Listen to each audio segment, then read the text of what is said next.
Dictation है या पारस्परिक श्रुतलेख है, क्योंकि दो लोग या दो से अधिक लोग इंक्लूडेड हैं और लिखना पढ़ना सुनने इन सब का इस्तेमाल हो रहा है, तो श्रुतलेख भी है। क्वेश्चन नंबर 8 देखिएगा, क्वेश्चन नंबर 8 देखिएगा, क्या कहता है, इंक्लूडेड है और लिखना पढ़ना सुनने इन सब का इस्तेमाल हो रहा है, तो श्रुतलेख भी है। क्वेश्चन नंबर 8 देखिएगा, क्वेश्चन नंबर 8 देखिएगा, क्या कहता है, बताइए।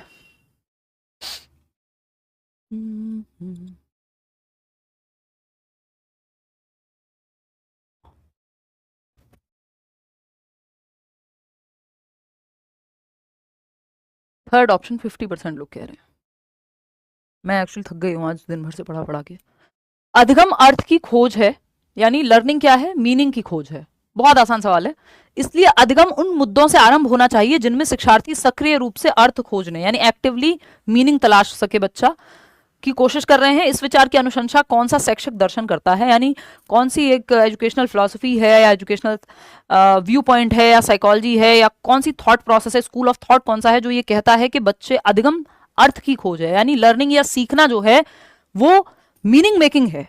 जैसे ही अर्थ की खोज आ जाए समझ जाओ प्याजे वाइगॉत्स्की या रचनावाद कंस्ट्रक्टिविज्म की बात हो रही है। इसलिए अधिगम उन मुद्दों से आरंभ होना चाहिए जहां बच्चे एक्टिवली मीनिंग मेकिंग करें, उनके जीवन से जुड़ा कुछ होगा तो मीनिंग मेकिंग हो जाएगी। तो इसमें सिंपल रचना कर रहे हैं बच्चे, एक्टिव हैं। कंस्ट्रक्टिविज्म, रचनावाद, प्याजे वाइगॉत्स्की, ब्रूनर, ये लोग इसी को मानते हैं कंस्ट्रक्टिविज्म। व्यवहारवाद की बात होती तो हैबिट फॉर्मेशन की, ड्रिल, प्रैक्टिस, इन सब की बात होती। ठीक है, बहुविध बुद्धि संरचनावाद यूजलेस। रचनावाद, देखिए कई बार ये रचनावाद को संरचनावाद लिख देते हैं, तो उस केस में फिर आपको ये पहली बार आपको देखने को मिलेगा कि दोनों साथ में लिख दिया, रचनावाद भी और संरचनावाद भी। नहीं तो संरचनावाद को ही रचनावाद की तरह यूज कर लेते हैं। संरचनावाद अगर अलग से लिखा है रचनावाद के अलावा तो समझ जाओ ये स्ट्रक्चरलिज्म की बात हो रही है। तो स्ट्रक्चरलिज्म के केस में डी ऑप्शन सही नहीं हो सकता। रचनावाद है तो कंस्ट्रक्टिविज्म है। कई बार अगर रचनावाद नहीं ऑप्शन में संरचनावाद दिया है तब वो उसको कंस्ट्रक्टिविज्म की तरह यूज कर लेते हैं। तो आपको ऑप्शन के हिसाब से जवाब देना है। वेरी वेरी इंपॉर्टेंट है ये बात यहां पे। चलें आगे बढ़े, कोई दिक्कत परेशानी? चलिए क्वेश्चन नंबर 9 देखिएगा, नियम उन्मुखी भाषा निवेश से क्या तात्पर्य है? नियम की बात हो रही है, फॉर्म ओरिएंटेड लैंग्वेज की बात हो रही है। भाषा सीखने के लिए निवेश का अर्थ शब्द संपदा, उच्चारण और व्याकरण का प्रयोग। वे निवेश जो सूचनाओं पर बल देते हैं यानी इंफॉर्मेशन पे फोकस करते हैं। लिखना सीखने के लिए निवेश की संभाव्यता। नियम उन्मुखी भाषा निवेश यानी एक ऐसा टास्क है जो नियम पे फोकस करता है, तो ये व्याकरण से संबंधित होगा। फॉर्म पे फोकस करता है तो शब्द संपदा, उच्चारण और व्याकरण का प्रयोग यानी वोकैबुलरी बिल्ड हो रही है, सही प्रोनाउंसिएशन, ग्रामर का यूज सही से हो रहा है या नहीं हो रहा। ये नियम उन्मुखी है कि कौन सा फॉर्म यूज होगी, कौन सा सब्जेक्ट वर्ब के साथ क्या कौन सी फॉर्म आने वाली है। तो ये नियम उन्मुखी यानी रूल को फोकस में रख करके एक टास्क दिया जा रहा है, तो ग्रामर से संबंधित है। और कोई ऑप्शन यहां बनता भी नहीं है। चलिए आगे बढ़ेंगे नेक्स्ट क्वेश्चन पे। क्वेश्चन नंबर 10, निम्नलिखित में से कौन सा अधिगम के लिए आकलन है? अधिगम के लिए आकलन यानी असेसमेंट फॉर लर्निंग। अधिगम का आकलन तो असेसमेंट ऑफ लर्निंग। फटाफट से जवाब देंगे, असेसमेंट फॉर लर्निंग जो इंप्रूवमेंट के लिए होता है, ड्यूरिंग टीचिंग लर्निंग प्रोसेस होता है ना। बताइए, फटाक से बताएंगे। सेकेंड ऑप्शन 62% लोग कह रहे हैं। चलिए देखते हैं। वह आकलन जिसकी अभिकल्पना शिक्षण अधिगम प्रक्रिया के दौरान विद्यार्थियों की प्रगति का पर्यवेक्षण करने और उनमें सुधार लाने के लिए की जाती है। बात तो सही है। कितने लोग कह रहे हैं? 48% लोग। चलो हमें भी सही लग रहा है। वह आकलन जिसकी अभिकल्पना वर्ष के अंत में, एंड ऑफ टर्म, तो असेसमेंट ऑफ लर्निंग होगा, अधिगम का आकलन होगा, अधिगम के लिए आकलन नहीं होगा, तो ये तो हट गया। एक अवस्था विशेष में शिक्षार्थियों की उपलब्धि को निदानात्मक रूप से राज्य के द्वारा किया जाने वाला आकलन। निदानात्मक प्रॉब्लम कहां है वो पता कर रहे हैं, डायग्नोस्टिक टेस्टिंग बोलते हैं इसको। तो ये अलग से जब डायग्नोस्टिक पूछा, निदानात्मक पूछता, तब हम कहते हैं कि गैप पता करने के लिए होता है। प्रत्येक टर्म के अंत में विद्यार्थियों की प्रगति का पर्यवेक्षण करने के लिए, अगेन टर्म के अंत में, तो अंत में तो अधिगम का आकलन होता है। अधिगम के लिए आकलन तो एक ही ऑप्शन में है कि शिक्षण अधिगम प्रक्रिया के दौरान विद्यार्थियों की प्रगति का पर्यवेक्षण और उसमें क्या सुधार कर सकते हैं, फीडबैक भी मिल जाए ड्यूरिंग टीचिंग लर्निंग प्रोसेस, और इंप्रूवमेंट क्या करना है वो भी समझ में आ जाए। बाद में नहीं है, ये ड्यूरिंग टीचिंग लर्निंग प्रोसेस होगा अधिगम के लिए आकलन, क्योंकि अभी अधिगम चल रहा है, उसके लिए आकलन हुआ है, उसके लिए टेस्ट हुआ है, उसके लिए असेसमेंट हुआ है। क्वेश्चन नंबर 11 देखिएगा, उत्पादक शब्द संपदा क्या है? उत्पादक यानी, मैं आसान बना देती हूं आपके लिए इसको, प्रोडक्टिव वोकैबुलरी बोल सकते हो आप इसको, या एक्टिव वोकैबुलरी बोल सकते हो। वो शब्द जिनको आप ज्यादातर या अपनी भाषा में प्रयोग करते हो। कुछ शब्द ऐसे होते हैं जो आपकी भाषा में प्रोड्यूस आप नहीं करते, बस रिसीव करते हो, है ना। कि आपका कोई दोस्त है जो एक पर्टिकुलर तरह की वोकैबुलरी यूज करता है ना। आपको पता होता है किस दोस्त का फोन लाउड स्पीकर पे नहीं डालना है, नहीं तो घर वाले भी पीटेंगे कि कैसे दोस्तों के साथ रहते हो, क्योंकि उसकी वोकैबुलरी जो एक्टिव शब्द संपदा है। अब ऐसा कोई भी अगर गाली सुनेगा, ऐसा तो नहीं कि आपको पता ही नहीं है कि गाली क्या होती है, आपने कहीं ना कहीं तो सुनी है आसपास मूवी में कहीं ना कहीं, तो वो आपकी रिसेप्टिव वोकैब में तो है कि आपने सुना तो है, आप प्रोड्यूस नहीं करते, प्रोडक्टिव वोकैबुलरी में नहीं है। पैसिव में तो है कि आप समझते हो उसका मतलब, लेकिन यूज नहीं करते। ऐसे कई शब्द होते हैं जो कॉन्टेक्स्ट में आप समझ लेते हो या सुने हैं आपने, बट आप एक्टिवली यूज नहीं करते। यहां एक्टिव यूज वाली बात चल रही है कि प्रोडक्टिव वोकैबुलरी, एक्टिव वोकैबुलरी, जिन शब्दों का आप इस्तेमाल करते हैं उससे क्या तात्पर्य है। पहला ऑप्शन है वे शब्द जिनका प्रयोग हम लेखन और बोलने में करते हैं, बात तो सही है, एक्टिव है, प्रोडक्टिव वोकैबुलरी है। वे शब्द जिन्हें हम सुनने पर पहचान पाते हैं, ये रिसेप्टिव वोकैबुलरी है या पैसिव वोकैबुलरी है। वे शब्द जिन्हें हम पहचान नहीं पाते वो हमारी वोकैब में ही नहीं है, वो हमारे शब्द भंडार में ही नहीं है जिन्हें पहचान नहीं पा रहे। वे शब्द जिनका हम सुनने के दौरान कभी कभी प्रत्यास्मरण करते हैं, वो पैसिव वोकैबुलरी या रिसेप्टिव भी नहीं कह सकते हो आप उसको, या निष्क्रिय कह सकते हो पैसिव वोकैबुलरी। क्या आप कॉन्टेक्स्ट में समझ लेते हो बट आपके इस्तेमाल में नहीं आते हैं। तो वे शब्द जिनका प्रयोग हम लेखन और बोलने में करते हैं, तो वो उत्पादन में यूज हो रहे हैं ना, तो उत्पादक शब्द संपदा हो गई, क्योंकि उन शब्दों का उत्पादन हम कर रहे हैं, चाहे लेखन में कर रहे हो चाहे बोलने में कर रहे हो, ठीक है, चाहे राइटिंग में हो चाहे वो स्पीकिंग में हो। जो हम लिसनिंग और रीडिंग में शब्द पढ़ रहे हैं वो उत्पादक नहीं है, वो रिसेप्टिव है, वो ग्रम्यात्मक शब्द संपदा है, क्योंकि आप रिसीव कर रहे हो उसको। क्वेश्चन नंबर 12 देखिएगा, आप निम्नलिखित में से किस कथन की काव्य शिक्षण अधिगम के लिए अनुशंसा नहीं करेंगे। काव्य शिक्षण अधिगम यानी पोइट्री टीचिंग की बात हो रही है। काव्य मतलब पोइट्री, तो कौन सा एक कथन है जो पोइट्री टीचिंग के बारे में या पोइट्री टीचिंग का पर्पस जो नहीं होता। तो पहला ऑप्शन है काव्य शिक्षार्थियों की कल्पनाशीलता का अभ्यास करने के लिए है, बिल्कुल सही बात है। इमेजिनेशन को, जो पोइट्री है या कविताएं जब आप पढ़ते हैं, मछली जल की रानी थी या ट्विंकल ट्विंकल लिटिल स्टार, तो आप इमेजिन करते हैं स्टार, तो इमेजिनेशन के काम आती है पोइट्री या काव्य जो है, बिल्कुल सही बात है। काव्य भाषा के साथ कार्य करने के लिए है, यानी आप लैंग्वेज सीख पाते हैं, भाषा का इस्तेमाल सीख पाते हैं, फंक्शन सीख पाते हैं, बात तो सही है।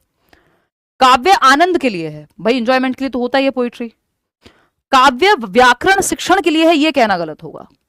काव्य व्याकरण शिक्षण के लिए नहीं होता, वो सुर लय ताल या आप एंजॉयमेंट के लिए या इमेजिनेशन के लिए, क्रिएटिविटी के लिए इस्तेमाल में लाते हैं आप भाषा के इस्तेमाल सीखने के लिए, लेकिन व्याकरण सीखने के लिए आप काव्य का या पोइट्री का इस्तेमाल नहीं करते कि भाई ग्रामर सीखेंगे पोइट्री से। पोइट्री से आप बाकी तीनों चीजें सीखते हैं। कोई भी पोइट्री को इसलिए नहीं, पोइट्री को यूज नहीं किया जाता व्याकरण सिखाने के लिए, तो ये सबसे कमजोर ऑप्शन है। क्वेश्चन नंबर 13 देखिएगा, वह भाषा जो कक्षा में विविध प्रकार के विषय क्षेत्रों में प्रयुक्त की जाती है। विविध प्रकार के विषय क्षेत्रों में अलग अलग संदर्भ में हम यूज कर ले रहे हैं जिस लैंग्वेज को, अध्यापक उसे विद्यार्थियों को प्रस्तुत करते हैं और उसमें अंतः क्रिया करते हैं, इस भाषा कौशल को क्या कहेंगे। यानी विविध प्रकार के विषय क्षेत्रों में प्रयुक्त की जा रही, कक्षा के अंदर क्लासरूम में जिस लैंग्वेज का हम यूज कर रहे हैं, अलग अलग विषय क्षेत्रों में यानी अलग अलग डिसिप्लिन में, अलग अलग सब्जेक्ट्स में, अध्यापक उसे शिक्षार्थियों को प्रस्तुत करते हैं और उसमें अंतः क्रिया करते हैं, और इसको अध्यापक पढ़ा रहे हैं, इस भाषा का इस्तेमाल कर रहे हैं और बच्चे फिर इंटरेक्ट करेंगे। इस भाषा कौशल को क्या कहेंगे, इसमें आप लोग फंसेंगे। सही कह रहे हैं आप लोग, इसमें 44% लोग सही जवाब दे रहे हैं, क्योंकि ये क्या कैल्प है, ये Cummins, gym Cummins I think नाम है उनका, जिन्होंने दिया था कैल्प। कैल्प क्या है, कॉग्निटिव एकेडमिक लैंग्वेज प्रोफिशिएंसी बोलते हैं इसको, यानी जो भाषा एकेडमिक्स में यूज होती है, किताबों में इस्तेमाल होती है, कक्षा में इस्तेमाल होती है, एकेडमिक लैंग्वेज है वो, जो हम पेडागोजी में शब्द इस्तेमाल कर रहे हैं आम बातचीत में थोड़ी करते हैं, तो जो आम बातचीत में करेंगे उसको बिक्स कहते हैं, बेसिक इंटरपर्सनल कम्युनिकेशन स्किल्स, जो आम भाषा है, बुनियादी अंतः व्यक्तिक संप्रेषण कौशल। जीवन के वास्तविक उद्देश्यों के लिए भाषा, ये सब फालतू बातें हैं। भाषा प्रयुक्ति ये कोई स्पेशल टेक्निक नहीं है, ये संज्ञानात्मक अकादमिक भाषाई निपुणता है, कैल्प बोलते हैं इसको। अगर ये आपस में आपसी बातचीत की भाषा, आम बातचीत की भाषा, अपने आप को संप्रेषित करने की भाषा होती तो बिक्स होता, क्योंकि ये विषय क्षेत्र की भाषा है, बेशक आपस में अंतःक्रिया कर ले रहे हैं, इसको प्रस्तुत कर रहे हैं, क्योंकि एकेडमिक्स की बात चल रही है, डिबेट होगी तो फिर सही शब्दों में ही करोगे ना, तो वो कॉग्निटिव एकेडमिक लैंग्वेज प्रोफिशिएंसी में ही होगी। तो D option is the right answer over here. या फोर्थ ऑप्शन। क्वेश्चन नंबर 14 देखिएगा, सेकंड लास्ट सवाल है। निम्नलिखित कथन में निहित व्याकरणिक ज्ञान के प्रकार से क्या तात्पर्य है? यानी इस कथन में व्याकरणिक ज्ञान की कुछ बात हुई है, यानी ग्रामेटिकल नॉलेज की कुछ बात हो रही है। नियमों के बारे में ज्ञान, उनका वर्णन करना और सीमित अभ्यास में उनका प्रयोग करना, यानी आपको रूल्स पता हो, उनको आप डिस्क्राइब कर सकें और सीमित अभ्यास में यानी प्रैक्टिस भी हो रही हो और उनको यूज भी कर पाए। तो ये व्याकरणिक ज्ञान की बात हो रही है। कथन में निहित व्याकरणिक ज्ञान के प्रकार को आपको पकड़ना है कि कौन सा प्रकार है ज्ञान का। नियमों के बारे में पता है, आपको डिस्क्राइब कर सकते हो उनको, सीमित अभ्यास में उनका प्रयोग भी कर सकते हो, यानी जब प्रैक्टिस कर रहे हो, यानी आपने कोई चैप्टर पढ़ा, उसमें आपने रूल्स देखे, ग्रामेटिकली सही है या नहीं है ये देखा। दक्षता होता है एक बेसिक कॉम्पिटेंस, आप भाषा को इस्तेमाल करने में कितने दक्ष हैं, उसकी बात नहीं हो रही। यहाँ पे सीधा पूछा है व्याकरणिक ज्ञान का प्रकार कौन सा है। अधिसंज्ञानात्मक ज्ञान, मेटाकॉग्निटिव नॉलेज, ऐसा नहीं है कोई इसमें बात हुई हो कि अपनी अपनी क्षमताओं को, अपनी प्लानिंग को, रिव्यू को, ऐसा कुछ नहीं हुआ। प्रक्रियात्मक ज्ञान, प्रोसीजरल नॉलेज वो होती है। मैं देखूं सही आप लोगों ने क्या जवाब दिया है, इसमें आप लोग फंस गए। 36% लोग सेकंड ऑप्शन कह रहे हैं, जो कि गलत है। मेटाकॉग्निटिव ये इसलिए नहीं है क्योंकि बच्चे को सोचना, अपनी सोच पे विचार कर पाना, फिर अपना एक प्लान कर पाना, रिव्यू कर पाना, फिर उस पर रिफ्लेक्ट यानी चिंतन मनन कर पाना, वो सब तो बात ही नहीं हुई। मेटाकॉग्निटिव तो वो होता है जहां चिंतन मनन रिफ्लेक्शन की बात हो रही हो, कुछ प्लान रिव्यूइंग की बात हो रही हो। प्रोसीजरल नॉलेज ये इसलिए नहीं है क्योंकि कोई साइकिल चलाने की नॉलेज नहीं है, किसी प्रोसीजर की बात नहीं हो रही है। दिस इज घोषणात्मक ज्ञान, जिसको डिक्लेरेटिव नॉलेज बोल रहे हैं। डिक्लेरेटिव नॉलेज बोलते हैं अंग्रेजी में। एक क्वेश्चन आता ही है इस पे हर बार, ठीक है। व्याकरणिक ज्ञान के प्रकार की बात हो रही है ना, तो नियमों के बारे में ज्ञान, यानी आपको घोषणात्मक ज्ञान बोलते हैं कि आपको परिभाषा पता है, संज्ञा की परिभाषा पूछे तो अभी आप बता देंगे, नियम बता देंगे कि प्रेजेंट इंडेफिनिट में कौन सा क्या यूज होता है, वर्ब की कौन सी फॉर्म यूज होती है। हिंदी इंग्लिश में सेम तरह से काम करती है पेडागोजी। तो नियमों के बारे में ज्ञान, आपको नियमों का पता है कि भाई अगर प्रेजेंट की बात हो रही है तो है होगा, था है तो पास्ट की बात हो रही है। तो ये बेसिक आपकी डिक्लेरेटिव नॉलेज है, घोषणात्मक ज्ञान है, उनका वर्णन कर सकते हो आप। किसी चीज की डेफिनेशन बतानी हो, बेसिक प्रैक्टिस उसकी करनी हो, सीमित मात्रा में आपने चैप्टर पढ़ा, उसकी कुछ क्वेश्चंस लगा रहे हैं, तो ये आपका घोषणात्मक ज्ञान है। अगर किसी काम को किया कैसे जाता है ये होता तो प्रक्रियात्मक ज्ञान हो जाता। क्वेश्चन नंबर 15 देखिएगा, आखिरी सवाल